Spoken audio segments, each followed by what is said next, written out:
पे नाजिल हुई 6 अक्टूबर 2016 को 50 सेकंड की मेरी मिराज यात्रा पूरा। उसके बाद सूरह बकरा, जो मैं कुरान की आयतें बता रहा हूँ आपको खोल खोल के, कि कुरान कुछ और कह रही है। सऊदी ने धोखा दिया, उस धोखे को कुरान तोड़ दिया है। ऑलमोस्ट ऑन एवरी पेज, हर आयत में आ रहा है। तो आपको जो बता रहा था सूरह बकरा, जो कुरान का अल्लाह का सबसे प्यारा चैप्टर, सबसे बड़ा चैप्टर, इसीलिए उसका नाम गौ माता सूरह बकरा। जब इसमें मैंने आपको बताया था कि जब तुम में से किसी की मौत का वक्त आ लगे और मरने वाला माल छोड़ के जाए और वसीयत कर दे अपने माँ बाप के और रिश्तेदारों को भले तरीके से समझाए। जो आयत है, आयत तो बिल्कुल हिफ्ज़ तो नहीं है, मगर उसका जिस्ट मालूम है। आयत का जिस्ट मैं बता रहा हूँ कि जिस्ट ये आ रहा है आयत का। तो ये मैंने जो बताया कि जब किसी को मौत आए, मतलब आपने अल्लाह पे मरना है और मोहम्मद को छोड़ना है। जैसे ही आपने पैगंबर छोड़े, जैसे ही आपने दीन दुनिया फिरके शिरक छोड़ा, मोहम्मद ही शिरक है। कुरान के मुताबिक शिरक ही मोहम्मद है। पैगंबर, जहाँ भी पैगंबर का नाम आ रहा है वो शिरक है। तो जैसे ही आपने अल्लाह पे मरे, आपने पैगंबर को छोड़ा, आप मर गए। अब आप जब मरने वाले हो तो आप वसीयत करो। वसीयत तो होती है माँ बाप से बच्चों के नाम, मगर इसीलिए कि जैसे ही आपको समझ आए कि पैगंबर सऊदी अरब ने एक झूठा सिस्टम लागू किया, अब आप घर वालों से लड़े, घर वालों के साथ आपने पंचायतें हुई। लोग, इसीलिए लिखा हुआ है माँ बाप को समझाया जाएगा कि भाई मैं इस धर्म को, फिर उसके बाद आगे चल रहे हैं और रिश्तेदार नातों वालों को सही तरीके से समझाओ, सही तरीके से। तो वो सारी बातें आ रही हैं कि पंचायतें होंगी, लड़ाइयाँ होंगी। इसके बाद फिर अगली आयत में अल्लाह कह रहे हैं, फिर जो कोई वसीयत को सुनने के बाद बदल डाले तो उसका गुनाह बदलने वाले पर होगा। बेशक अल्लाह खूब सुनता और जानता है। मतलब वसीयत, अब मैं समझ गया, मान लो मैं एक मुसलमान माँ बाप का बेटा हूँ, मैं समझ गया कि ये नकली सऊदी ने धोखा दिया। अल्लाह का दीन ये है, अल्लाह की कुरान ये कह रही है। तो मेरे घर में झगड़े हुए, मैंने माँ बाप के नाम वसीयत कर दी। माँ बाप को मैंने कहा भाई ये गलत है, तुम लोग मानो तो मानो, वरना माँ बाप बच्चों के नाम वसीयत करते हैं। इसीलिए इस कुरान यहाँ आयत में उल्टा आ रहा है। फिर उसके बाद माँ बाप ने झगड़ा किया, रिश्तेदार आए, तो वो बात आगे आ ही रही है।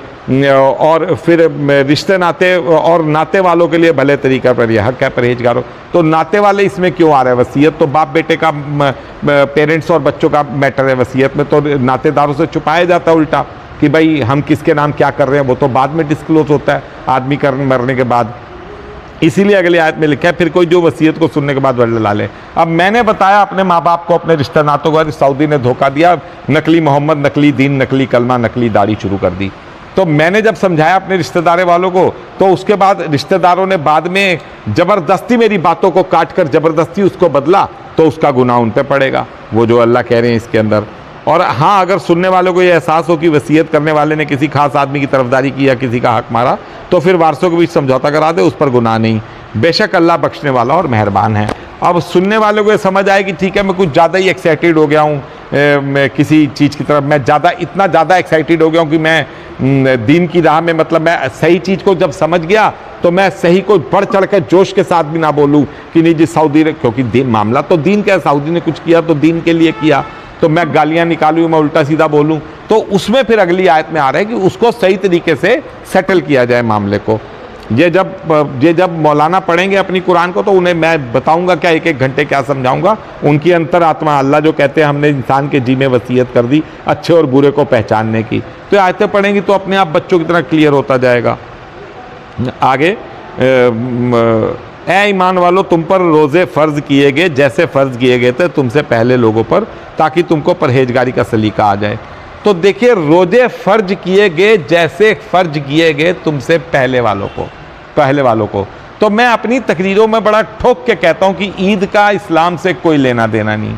ईद मसला ही नहीं है इस्लाम का। ईद जो रिलेटेड है कुरान के मुताबिक, ईद आ रही है ईसा मसीह से। ईसा मसीह ने, फिर वो साथियों ने कहा थाल मंगाओ खाने का, ये वो। ईसा मसीह मैं मंगा तो दूंगा, मगर फिर तुम्हें डांडा बाजेगा अगर तुम अल्लाह पे नहीं मानोगे। तो फिर भरा हुआ थाल आ गया, फिर वो ईद का दिन डिक्लेयर हो गया। तो देखिए, अल्लाह कह रहे हैं रोज़े फ़र्ज किए गए जैसे तुमसे पहले वालों को पर। तो मैं बार बार कहता हूँ, सऊदी अरब ने क्या दिया? सऊदी अरब ने कौन सा मोहम्मद दिया? अब उस मोहम्मद साहब ने क्या काम किए? अल्लाह पहले से थे, रोजे पहले से थे। इब्राहिम अपने बेटे के साथ काबा की दीवारें खड़ी कर रहे हैं, तो कह रहे हैं हमें अहकाम सिखा, हमें हज के अहकाम बता, हमें इबादत के तरीके बता। हज इब्राहिम के टाइम से, रोजे पहले के टाइम से।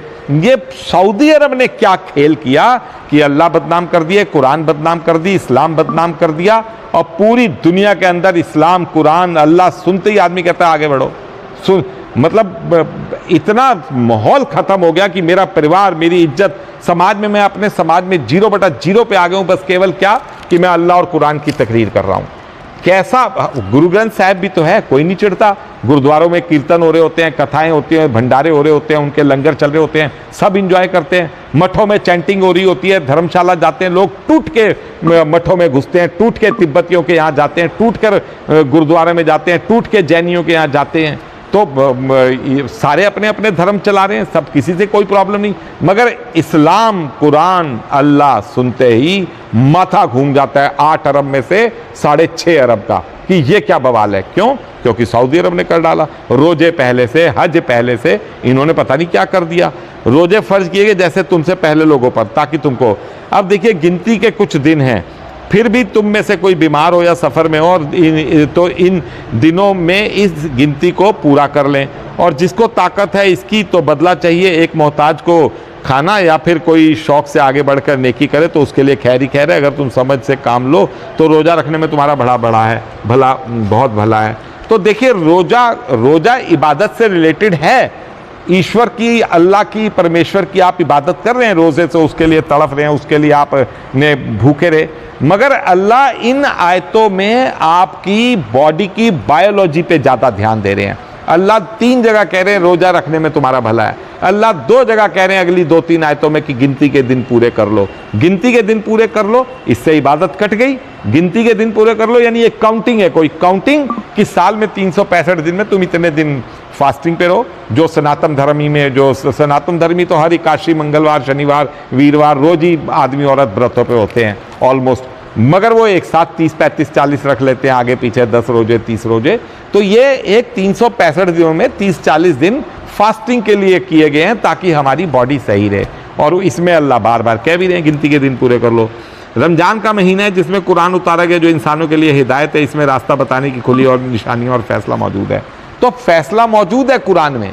ये बार बार मैं सबको कहता हूँ कि कुरान के अंदर फैसला मौजूद है।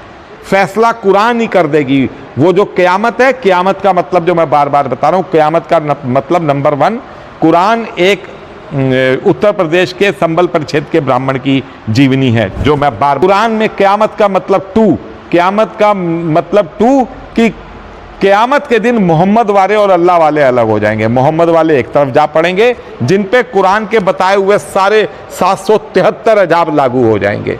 अल्लाह जो 2980 बार अल्लाह चिल्ला कर बता रहे हैं, वो सऊदी अरब के धोखे के बारे में ही बता रहे हैं। तो देखिए, इसमें बिल्कुल क्लियर कट आ रहा है कि कुरान में फैसला मौजूद है। कुरान रमजान के महीनों में कुरान उतरी। अब देखिए, इसमें आगे देखिए, बस जो कोई भी तुम में से इस महीने को पाए उसे चाहिए कि रोज़े रखे। फिर कोई बीमार हो या सफ़र में हो तो रमजान महीने के बाद किसी दूसरे दिनों में गिनती पूरी कर लो, फिर गिनती पूरी कर लो। अल्लाह तुम पर आसानी चाहता है, तुमको मुश्किल में डालने का इरादा नहीं रखता।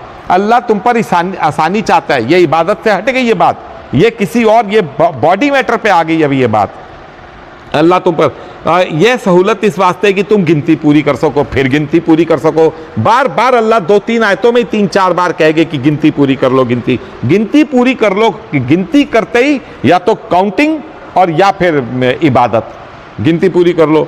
और यह सहूलत इस वास्ते, और अल्लाह की बड़ाई बयान करो इस बात पे कि उसने तुमको हिदायत की राह पर चला दिया, और उसका शुक्र अदा करो। हिदायत की राह पर चला दिया, ये जो अब मैं जो तकरीर कर रहा हूँ, अब मैं जो तिलावत कर रहा हूँ, अब मैं जो कुरान के मतलब बता रहा हूँ, इनको जैसे ही आप ग्रैस्प करोगे, आप इनको समझोगे, आपके अंतर ध्यान में बातें आएंगी। आप कुरान पढ़ के खुद कमियां पकड़ोगे जब लोगों की, तो सऊदी अरब की, तो आपको ये आयत अपने आप कंप्लीट हो जाएगी। उसने चला दिया तुमको हिदायत की राह पर, और शुक्र अदा करो। अच्छा, इसी में मैं अब थोड़ा सा इसको कट मारता हूँ। रमज़ान का महीना है जिसमें कुरान उतरी गई। तो मैंने कई बार बताया कि मुझे रमज़ान 2021 में कुरान सही समझ आनी शुरू हुई।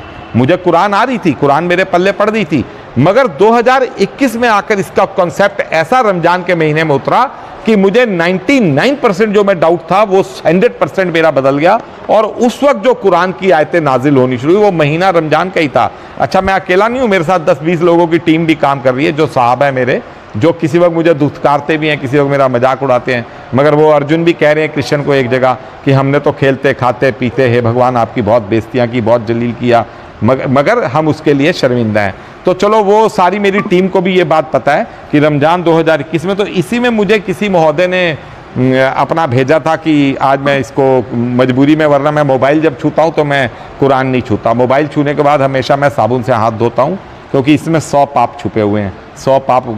तो इसमें 6 अक्टूबर 2025 लास्ट है, या तो 8 अरब में से 6 लाख लोग बचेंगे, या दीन का सही रास्ता संसार को मिल जाएगा भगवान का। तो उसने लिखा कुरान वो बताओ जो अल्लाह ने लिखी हो, हम उस कुरान को मानते हैं। तो मैं तो कह ही रहा हूँ अल्लाह की कुरान, जो कुरान रमज़ान में उतरा, मैं बार बार कह रहा हूँ 2021 के रमज़ान में कुरान उतरा मेरे पे, उस कुरान के बारे में बताओ जो मुबारक रात में उतरा। मैं उसके बारे में बार बार कहता हूँ कि ये वो शब कदर की रात जो 1000 महीनों से बेहतर रात है, इसमें अल्लाह अपने दीन के सारे काम उतारते हैं, बंटवारा करते हैं कि ये काम ऐसे होगा। तो वो छठा नवरात्रा था, हमारे यहाँ स्कंद माता की वो रात है। तो काल रात्रि की रात, संगंध की रात, मेरे वो उसी रात के अंदर मैं मिराज यात्रा होकर आया, मैं जो अर्श देख कर आया, स्वर्ग नर्क जन्नत जहन्नम, अल्लाह से मिलकर आया। मोहम्मद का धोखा मुझे अर्श के अंदर बताया गया कि मोहम्मद ने धोखा क्यों दिया, क्यों कहा उसने जन्नत के दरवाजे बंद हो गए। तो देखिए इसमें मुबारक रात मैं वो भी बता चुका हूँ। छठा नवरात्रा था 2016 का 6 अक्टूबर। हम उस कुरान को मानते हैं जो रहमान ने सिखाया, वो मैं आपको बता ही रहा हूँ। 152-53 आयत में लगातार 2 बार आ रहा है, और 4 जगह आ रहा है कि मुझको अल्लाह ने पढ़ाई। मैं बार बार कहता हूँ मुझे किसी मौलाना ने कुरान नहीं पढ़ाई, तो कुरान मुझे अल्लाह ने पढ़ाई। अल्लाह ने, मैं बार बार कहता हूँ, मुझे कुरान अल्लाह ने सिखाई। एक मौलाना मैंने हायर किए थे, 10-12 अखबारों में देकर 25-30 मौलानाओं से इंटरव्यू हुआ था, 2017-18 की बातें हैं। तो 2019 में एक मौलाना ने जो समझानी शुरू की कुरान, तो मैं जब उनको आयतों का मतलब बताता था तो उनको थोड़ा सा फिर 2-3 महीने बाद ही सारा मामला गोल हो गया।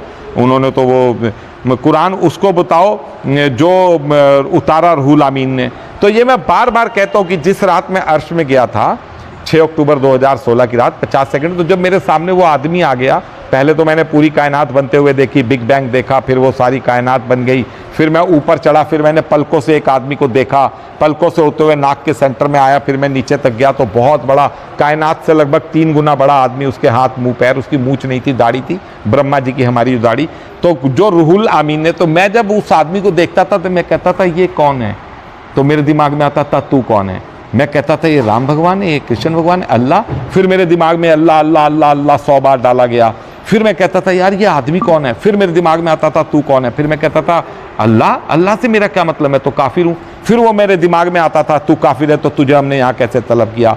फिर मैं कहता था यार मुसलमानों के अल्लाह, मुसलमानों के अल्लाह, इस्लाम के अल्लाह मुझे कैसे मिल गए। फिर मेरे दिमाग में आता था कि तुझे हमने यहाँ किसी खास पर्पज से बुलाया। फिर वो जब आदमी मुझे देखता था, जब सारी बातें हो गई, फिर मुझे सुपर क्लस्टर, ब्रह्मांड, यूनिवर्स, मल्टीवर्स का रास्ता और ब्लैक होल्स की diagram, black energy, dark energy, universe में जाने के, ट्रैवल करने के गुप्त रास्ते, जब मुझे वो सारी बातें बताई गई, जो गीता में भी भगवान कृष्ण कह रहे हैं अर्जुन को कि देख अर्जुन अब तू और जो देखना चाहता है देख। तो वो जब मैं वहां से चला, अल्लाह ठोक कर मेरे दिमाग में डाला गया, अल्लाह अल्लाह अल्लाह अल्लाह। तो मैं जब चला तो मेरे अंदर कोई घुस गया, तो मैं एकदम हड़बड़ाया, मैंने कहा मेरे अंदर कौन घुस गया। तो मेरे सिर के बाल से लेकर नाखून तक एक आदमी सेट हो गया मेरे अंदर, और वो आदमी मेरे साथ वापस आ गया। तो वो मैं 6-7 सालों से बता रहा हूँ, मेरे सारे सर्कल को पता है, मेरे सहाबा को, मैं मर भी जाऊं तो ये सारी बातें टिप्स के उनके रखी हुई है। कुरान वो समझाओ जो रूहुल कुद्दूस लेकर आए, तो मेरे साथ वो आए। उसके बाद मैंने कुरान पढ़नी शुरू की, तो मैं बड़ा हैरान हुआ। मैं जब कुरान, मैं बार बार कहता हूँ, मैं जब कुरान पढ़ता हूँ अपनी झोपड़ी में, अंतर्यामी सत्संग भवन कुरान हाउस भी जिसका मैंने नाम रखा हुआ है, सेक्टर 10 नोएडा में, तो मैं जब झोपड़ी में कुरान खोलता हूँ तो मेरे ऐसे लगता है पर्दा हटा और मेरे साथ कोई आके बैठ जाता है, मैं उसे देख नहीं पाता। मगर मैं जब कुरान का अध्ययन करता हूँ तो एक आदमी मेरे पास बैठा होता है, फिर जैसे ही मैं कुरान बंद करता हूँ वो चला जाता है, मगर मैंने नहीं देखा उसको आज तक, मगर वो मेरे साथ कोई आता है तो रूहुल कुद्दूस लेकर आए। कुरान वो पढ़ाओ जिसमें रब का नाम लेकर पढ़ने से हुक्म है, तो वो मैं नाम लेता ही हूँ, रब्बुल आलमीन नमाहे। और ये जो मौलाना सब बोलते हैं शैताने रिज़म, पता नहीं क्या क्या करके लंबा सा तो पहले खींचते हैं, फिर शैतान का नाम लेते हैं कुरान शुरू करने से पहले। मैं लेता ही नहीं। अल्लाह कह रहे हैं कि जब जब अल्लाह का नाम, कुरान पढ़ना शुरू करो, अल्लाह का नाम लो, तो ये शैतान की मदद लेते हैं, शैतान का नाम लेते हैं। मैं शैतान का नाम लेता ही नहीं, मैं अल्लाह का नाम लेता हूँ। शैतान कौन? सऊदी अरब, सऊदी अरब ने पढ़ाई। कुरान वो पढ़ो जिसमें अल्लाह का नाम, तो मैं पढ़ता ही। अभी तो रुको, बहुत कुछ बाकी है, समझे मिस्टर रसूल, होमवर्क तो सही से कर लेते, कम से कम स्पष्ट तो ठीक समझाओ जो आजकल इस्लाम के खिलाफ पढ़ाई जा रही है। हम हैं ना आप लोगों के लिए। अच्छा ये बंदे कोई भले हैं, मुझे गलत भी डिक्लेयर कर रहे हैं मगर मेरा साथ भी दे रहे हैं, तो इनको मैं जवाब देता मगर क्या देता। तो देखिए बहुत बातें आएंगी। अभी मैं मोबाइल छू लिया, अब मैं कुरान नहीं छूँगा, तो मैं आप लोगों को नेक्स्ट और आयतों में बताऊंगा। आप सब सुखी रहें।